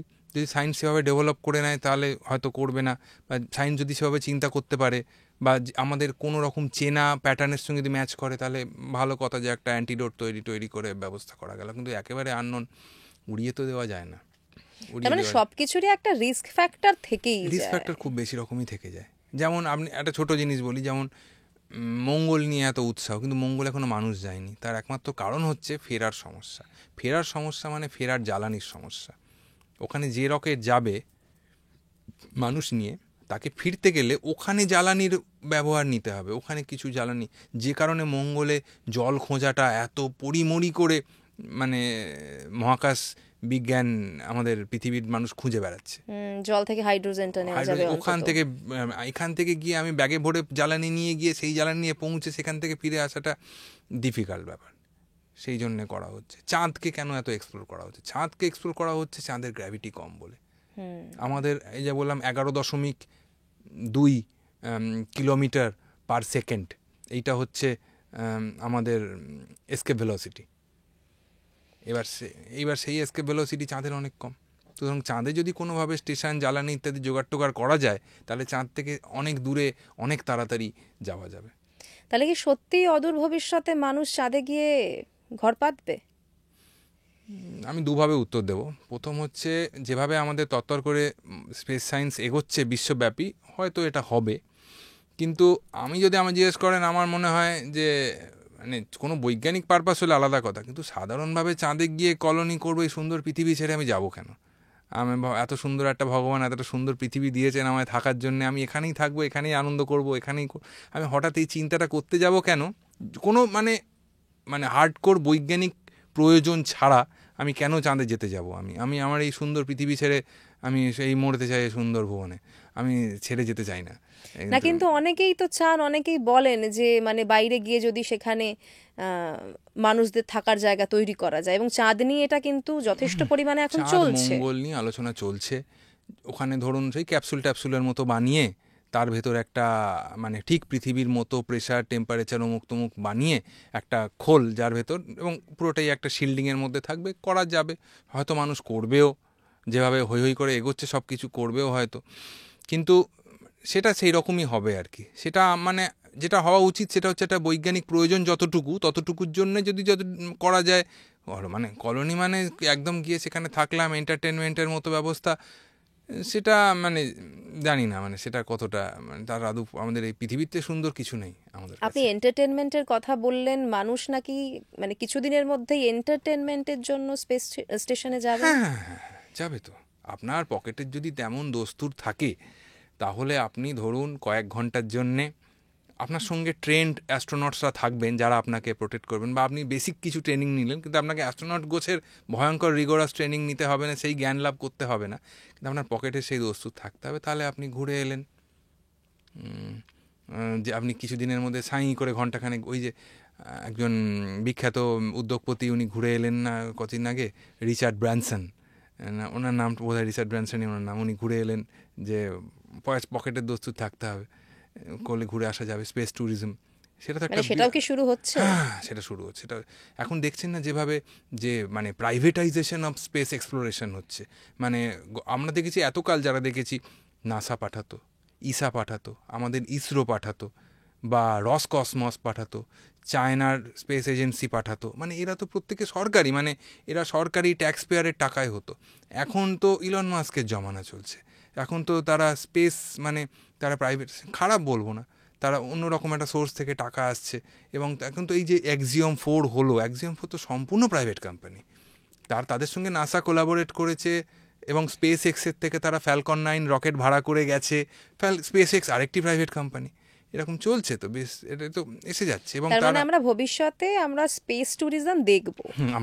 আমরা দেখব স্পেস ট্যুরিজম দেখব, যেখানে মানুষ, আমরা গিয়ে ঘন্টাখানেকের জন্য হয়তো গিয়ে একদম 100-200 কিলোমিটার ওপরে গিয়ে আবার 2-1 পাক খেয়ে আবার ফিরে এলো, সুন্দর করে সেই এক্সপিরিয়েন্সটা নিয়ে এসে করলো, সোশ্যাল মিডিয়ায় ছবি টবি দিল, দিয়ে একটা বেশ আনন্দজনক একটা ব্যাপার।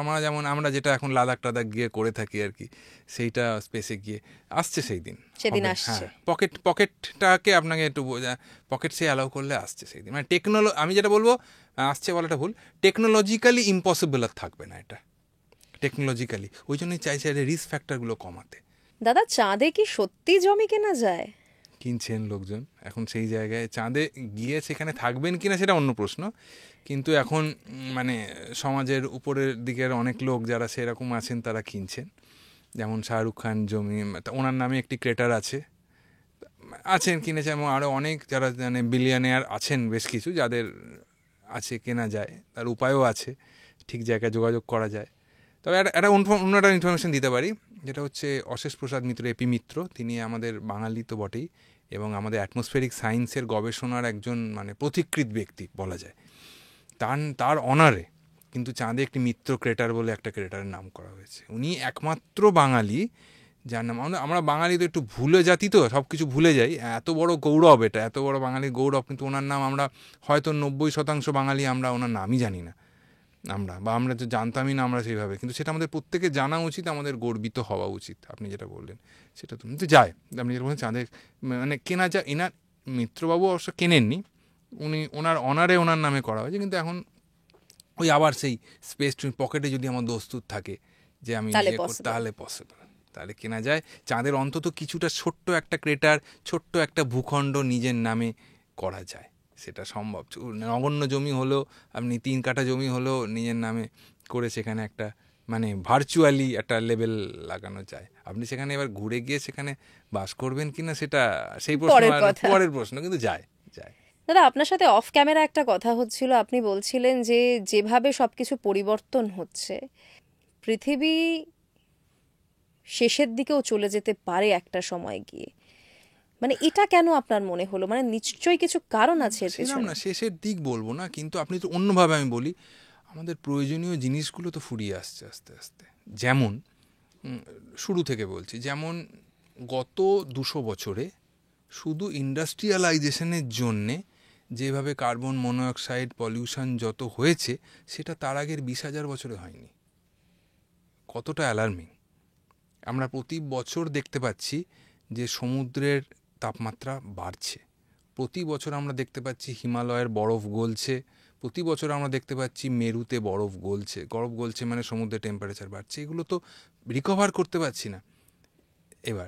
এবার দ্বিতীয় একটা প্রয়োজন, সেটা হচ্ছে যে আমাদের যেটা হয়, যেটা হচ্ছে যে পেট্রোলিয়াম, যেটা মাটির নিচে জমা, যে নিয়ে আমরা গাড়ি চালাচ্ছি, যেটা আমাদের মানে পুরো দৈনন্দিন জীবনে জড়িয়ে গেছে, সেটা কিন্তু আস্তে আস্তে একটা সময়ে কমে আসছে। একটা সময় আসবে যে সময় পৃথিবীর কিছু নির্দিষ্ট জায়গা, নির্দিষ্ট দেশ, নির্দিষ্ট রিজিয়ন ছাড়া আর এটা অত সহজে আর পাওয়া যাবে না, সেই দিন খুব বেশি দূরে নেই। তারপর ধরুন ফ্রেশ ওয়াটারের একটা ক্রাইসিস আসছে। সমুদ্রের জল বলছি না, ফ্রেশ ওয়াটার। আমরা সমুদ্রের জল খাই না আমরা কোনোদিন, অবশ্যই আমরা পিউরিফাই করেও খাই না, আমরা ফ্রেশ ওয়াটার খাই। ফ্রেশ ওয়াটার একটা ক্রাইসিস আস্তে আস্তে দেখা যাচ্ছে।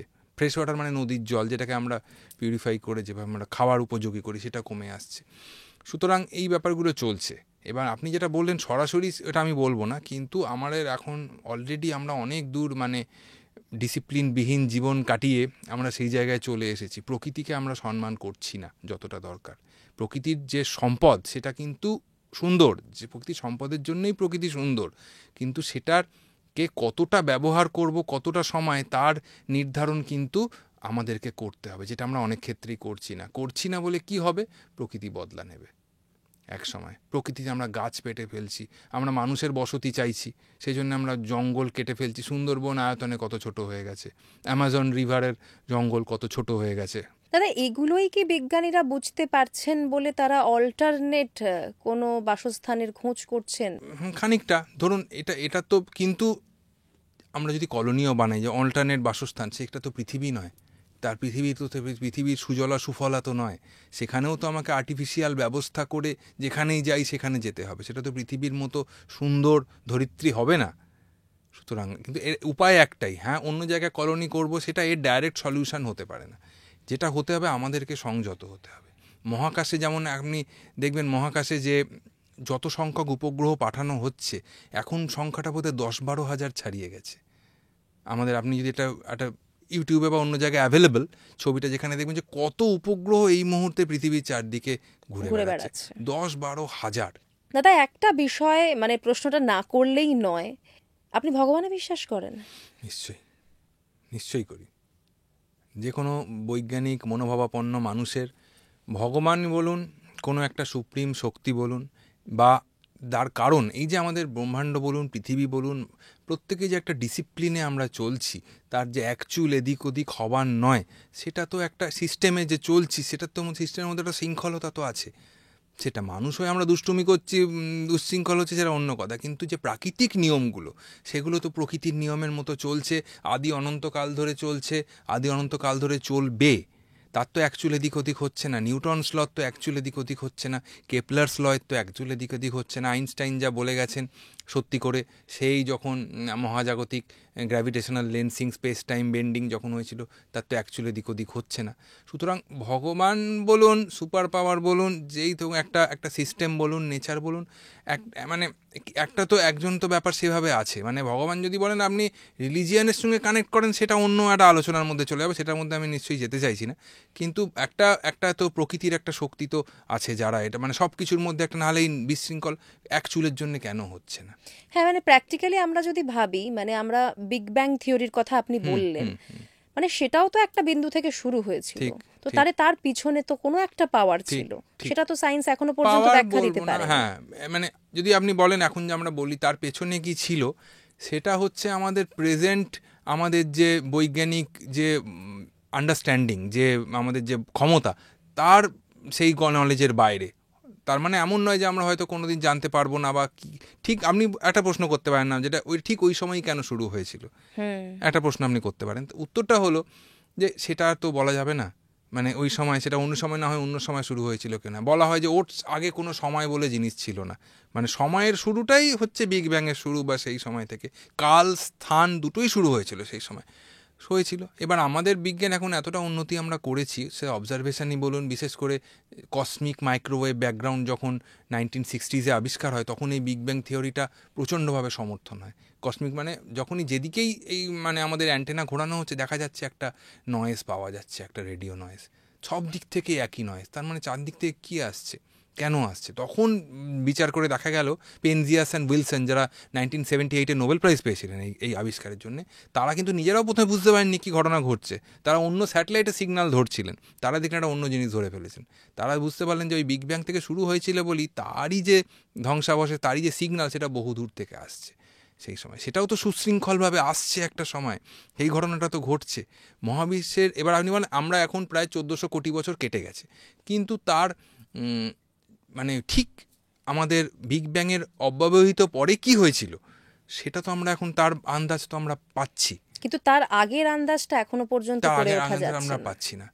এটা মানে তো আমরা সেখানে জানতে পারি। সেই জায়গা থেকে কি এই তত্ত্বটা চলে আসে না যে তাহলে কোনো সুপার পাওয়ার নিশ্চয়ই ছিল? নিশ্চয়ই, মানে আমরা যদি আমাদের যেটাকে আমি বলবো যে আমাদের মানে কারেন্ট আন্ডারস্ট্যান্ডিং অফ সায়েন্সের বাইরে আমাদের বিজ্ঞানের যত যুগে যুগে যত বেশি হচ্ছে আমরা বোধগম্য, তত আস্তে আমরা আস্তে আস্তে আস্তে সেগুলো চর্চা চলছে। জানতে পারছি। কিন্তু আপনি যেটা বললেন, যেটা আমি শেষ করা উচিত যেটা বলি, বিজ্ঞান কোনোদিন শেষ কথা বলবে না যে এইটা হয়ে গেল, এই বিগ ব্যাংটাই হয়ে গেল শেষ থিওরি। যেমন একটা ছোট্ট আপনাকে উদাহরণ দিই, এখন জেমস ওয়েব স্পেস টেলিস্কোপ গত কয়েক বছর ধরে কাজ করছে।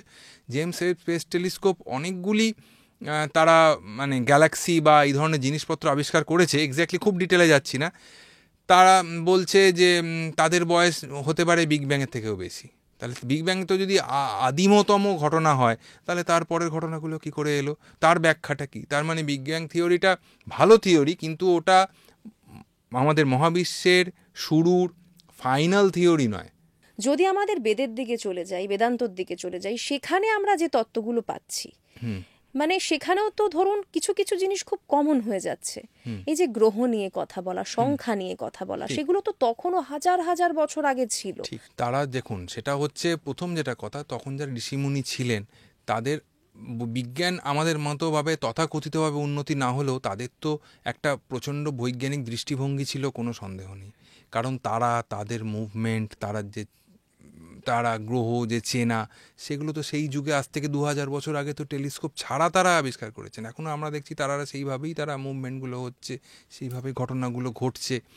মানে প্রকৃতির নিয়মের অনেকগুলোই তারা সেইভাবে তখন চিন্তাভাবনা করতে শুরু করেছিলেন। হয়তো তখন ইনস্ট্রুমেন্টস ছিল না, আপনি যেটা বলতে চাইছেন ইনস্ট্রুমেন্টস ছিল না বা প্রথাগত সায়েন্সের ডেভেলপমেন্ট ছিল না, কিন্তু তার মানে এটা একদমই নয় যে বেদ বা বেদান্তের যুগে বৈজ্ঞানিক চিন্তাভাবনাটা ছিল না। নিশ্চয়ই বৈজ্ঞানিক চিন্তাভাবনা ছিল। মুনি ঋষি যারা বলছেন তারা, তাদের মধ্যে একটা বৈজ্ঞানিক চিন্তাভাবনা। আমাদের ভারতবর্ষ তো ইতিহাসের দেশ, আমাদের সেইভাবে আমাদের অনেক দেশের সভ্যতা যখন শুরু হয়নি, তখন তো আমাদের সভ্যতা খ্রিস্টপূর্বে শুরু হয়ে গেছে।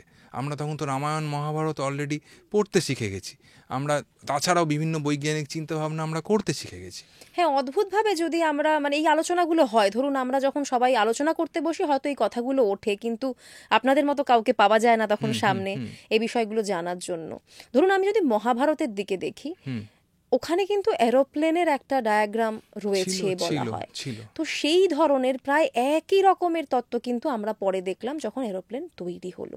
মানে এটা কি করে সম্ভব? তখনকার দিনে বসে তারা এই সমস্ত মানে ক্যালকুলেশন করেছেন। এটা ভুলে যাবেন না যে তখনকার দিনে যারা ছিলেন, এই যেটা বলছি যে বৈজ্ঞানিক চিন্তাভাবনা ছিল, কিন্তু তাছাড়া ওখানে অনেকেই যারা ছিলেন যারা রীতিমতো ভিশনারি, যারা সেই সময় একটা দূর ভবিষ্যৎ কল্পনা করতেন। দেখুন, প্রথমে তো কল্পনা, তারপর তো সেটা বিজ্ঞানের ভেতর আমাদেরকে তো কল্পনা করতে, সেই কল্পনাটা সেই যুগে হয়েছিল, এটাতে কোনো সন্দেহ নেই। সেই আমাদের এনরিচড ইতিহাস কিন্তু ভারতবর্ষের আছে। আপনি যেটা বলেন ইতিহাস, সেই সময় কেউ একজন যে রাবণের পুষ্পক রথ একজন কল্পনা করেছিলেন। এবার সেখানে যখন ছিল কি না ছিল সেটা অন্য ঘটনা, কিন্তু সেই সময় কল্পনা করেছিলেন যে মানুষ যেমন চাকা করে যেতে পারে, মানুষ উড়ে যাবে না কেন? অত বছর আগে যেগুলো লেখা হয়েছিল সেগুলো আস্তে আস্তে এক এক করে সত্যি হচ্ছে এখন। ঠিক উল্টোটা, যেমন ধরুন এখন আপনি যদি বলেন এখন যেহেতু সব হাতের কাছে আমরা পেয়ে যাচ্ছি, আমরা ভিশনারি কম হয়ে পড়ছি। আমরা যেটা কল্পনা করতে চাইছি সেটা তো আমি আগে হাতে পেয়ে যাচ্ছি। না, কোথাও তাও যদি আপনি ভাবেন, আজকে ভারতবর্ষের মাঝে কিছুটা ফেজ হয়তো ডার্ক ফেজ গেছে, কিন্তু আজকে যদি আমরা ইসরোকে দেখি নিশ্চয়ই, তাহলে আমাদের তো গর্বিত হওয়ার যথেষ্ট জায়গা রয়েছে। প্রচন্ড গর্বিত। যেমন দ্বিতীয় ব্যাপার হচ্ছে আপনার যে জায়গাটায় যে আছে, যে একটা ছোট উদাহরণ দিচ্ছি আপনাকে, আমার মনে হয়েছে এটা হয়তো আপনার জানি না কনটেক্সটে আসবে কিনা। যখন একটা কিশলয় বলে বই ছিল আমাদের ছোটবেলায়, অয় অজগর অমুক তমুক লেখা থাকতো, এবং আমার মনে আছে সেই ওইখানে যে আঁকা ছবিগুলো থাকতো খুব অস্পষ্ট ওয়াটার কালার প্যাস্টেল দিয়ে। এবার আমি অনেক সময় সেই কী করতাম, সেই চিন্তাটাকে বাকিটা আমার ইম্যাজিনেশন দিয়ে ভরাতাম, কারণ আসল পাখিটাকে তো অত খারাপ দেখতে নয়, তাকে তো সুন্দর দেখতে, ওটা তো সাদা কালো একটা ম্যারে ছবি। সুতরাং আমার কল্পনার প্রকাশের একটা সুযোগ ছিল। এখন আমি যখন এই প্রজন্মের ওই একই বইয়ের নিউ ভার্সনটা হাতে নিয়ে দেখি, সেখানে ঝকঝকে ডিসকভারি থেকে ছবি তুলে প্রিন্ট আউট করে আটকানো। বইতে। সুতরাং যেটা বলছেন যে কল্পনার জায়গাটা চলে যাচ্ছে, ঠিক আছে, কল্পনার জায়গাটা ভরে যাচ্ছে অন্য কিন্তু জিনিস। তবুও হয়তো বাস্তবতার মধ্যে দিয়েও যদি আমরা মানে সত্যকে সামনে নিয়ে আসতে পারি, নিশ্চয়ই চেষ্টা তো করে যাচ্ছে একদম, মানুষ, তো তাতেও থেমে হয়তো নেই। হবে। মানুষ চিরকালীন একটা অনুসন্ধিৎসু প্রাণী, তাদের যতক্ষণ ব্রেন ফাংশন করবে, এর ভেতর কত কত নিউরন বসে আছে, তারা আসবে, করব। কিন্তু আরও যতটা হয় তত ভালো। মানুষ কল্পনা বা ভবিষ্যৎটাকে নিজের কল্পনার মাধ্যমে বোঝার চেষ্টা যতদিন করবে, ততদিনই মানুষের সভ্যতার আসল উদ্দেশ্য সাধন হবে।